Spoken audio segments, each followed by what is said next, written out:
Salam alaikum wa rahmatullahi ta'ala wa barakatuh. Bonjour tout le monde, j'espère que vous allez bien.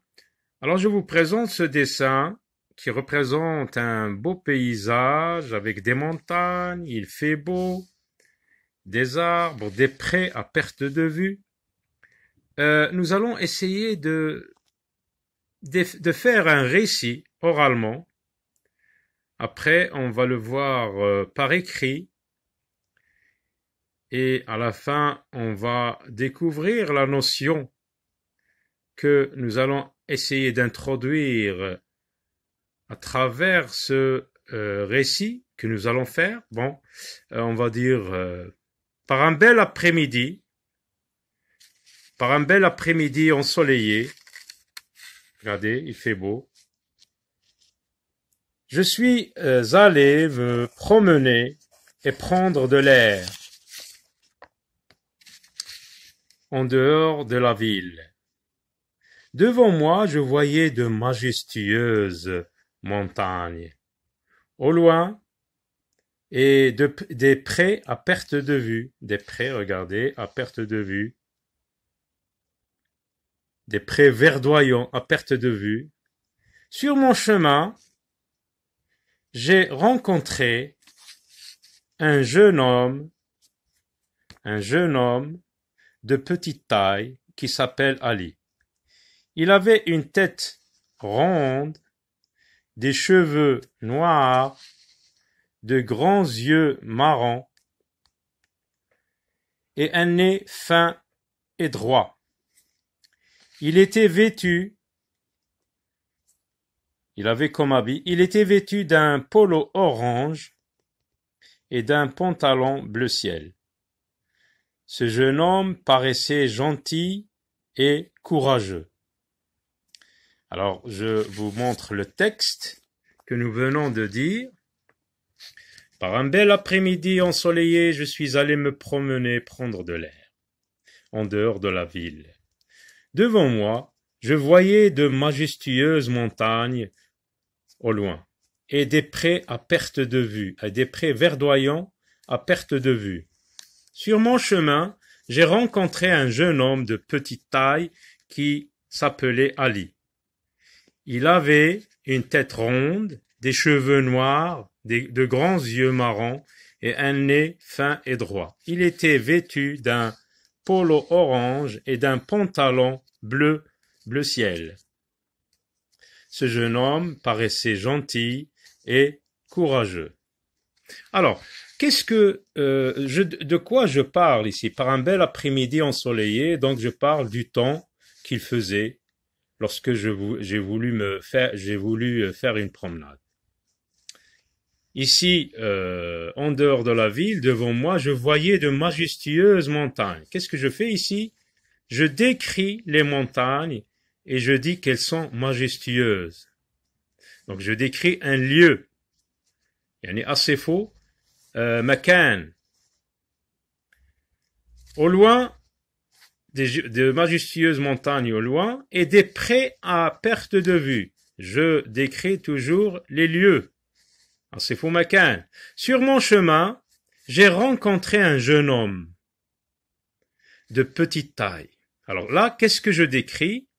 Est-ce que je décris un lieu comme ici? هل أصف مكان؟ لا بل أصف شخص. أقول كيف هو؟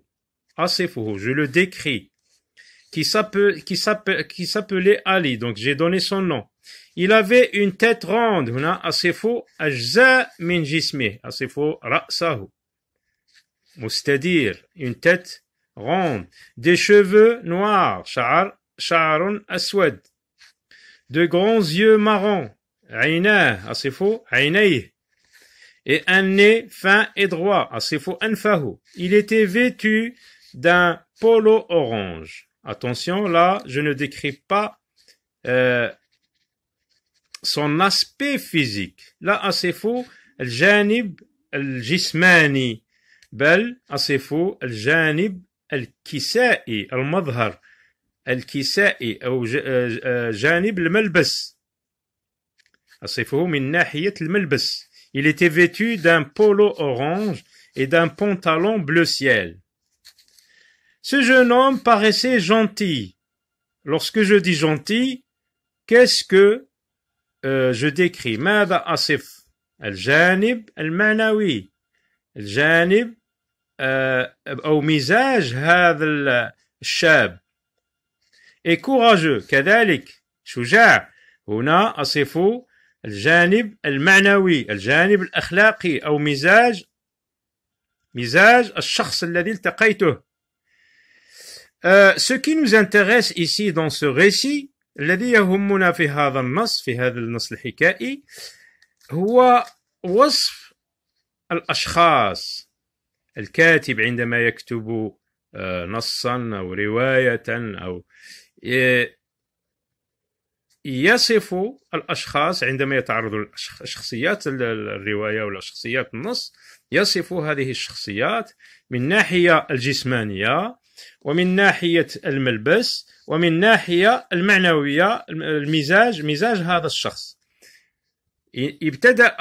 بدأنا في وصف هذا الشخص عندما قلت j'ai rencontré un jeune، من هنا un jeune homme jusqu'ici. Tout ça, c'est la description d'un personnage. Donc ici, qu'est-ce que j'ai fait? J'ai rédigé, j'ai écrit le portrait d'un personnage. Et on a vu que lorsqu'on décrit un personnage, on le décrit du côté, ou bien du côté physique, l'aspect physique, l'aspect vestimentaire, الجانب الملبس, et l'aspect moral, الجانب المعنوي, الجانب الأخلاقي أو مزاج الشخص.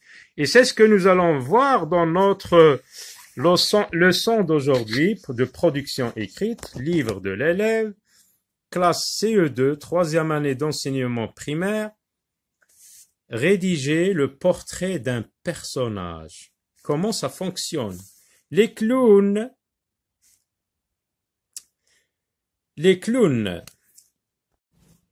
Voici donc le récit. Les clowns, sur le rond de sable jaune, apparurent Monsieur Loyal en habit de satin violet et un clown enfariné, au chapeau pointu et au costume blanc parsemé d'étoiles. Zonzi, le partenaire de Bubu, venait offrir ses services à la direction comme violoniste. العازف على الكمان. Quand il empoigna son violon, le kaman, et commença à jouer, une tête hirsute aux cheveux roux surgit entre ses jambes. C'était Bubu. La bouche large comme un tiroir, فمه عريض كالجارور, deux carrés blancs autour des yeux. Regardez ici.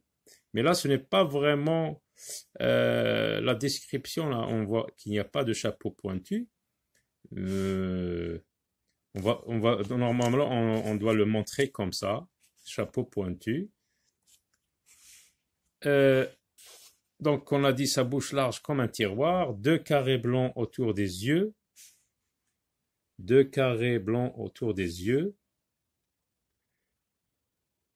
Une tomate en guise de nez. Une tomate en guise de nez. Bubu tapait sur une boîte de conserve avec une cuillère. Avec une cuillère. Comment s'appellent les personnages de ce récit? Nous avons vu Monsieur Loyal, Zonzi et Bubu. Les personnages de ce récit sont Monsieur Loyal, Zonzi et Bubu. Quelles parties de la tête de Bubu sont décrites dans le texte? On a vu dans le récit, on a décrit donc la tête hirsute, aux cheveux roux, surgit entre ses jambes, c'était Bubu, la bouche large, donc c'est une partie de la tête, 2 carrés blancs autour des yeux. Les yeux, c'est une partie de la tête. Une tomate en guise de nez. Bubu tapé sur une, etc. Donc, les parties de la tête de Bubu décrites sont une tête hirsute, les cheveux, la bouche, les yeux, le nez. 3. Question 3. Quel mot donne des précisions؟ ما هي الكلمات التي تعطينا بعض تحديدات على عينيه فمه وشعره. Donc, les yeux ont 2 carrés blancs. Les yeux ont 2 carrés blancs, nous avons vu. 2 carrés blancs autour. La bouche est large comme un tiroir. Les cheveux sont roux. Les cheveux sont roux, donc ce sont toutes des parties de la tête. Et hirsutes, les cheveux sont roux et hirsutes, yani sha'arun ash'ath.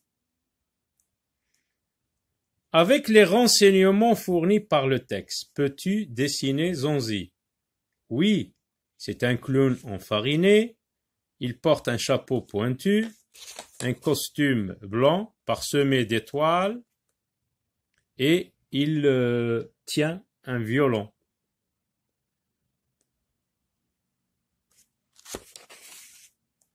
Passons à l'activité, mais avant de passer à l'activité numéro 1, on va voir mes outils pour écrire. Donc, pour rédiger le portrait d'un personnage, je dois le décrire le plus précisément possible, en utilisant les adjectifs, etc. Présenter ses traits physiques, l'aspect physique, janib jasadi, et son aspect vestimentaire, al-madhar, al-malbas. Faire la description de ses traits de caractère, وصفه من الناحية الأخلاقية المعنوية المزاج الشخص. Je peux également décrire ses actions, les actions qu'il fait. Il tapait sur une boîte de conserve, etc. Et avec une cuillère, il empoignait son violon, etc. Donc passons à l'activité numéro 1. Lis le texte ci-dessous, puis complète le tableau. Le tableau, donc on doit trouver le personnage décrit, l'aspect physique et l'aspect moral. Samani est un jeune Indien de la région des Grands Lacs d'Amérique du Nord.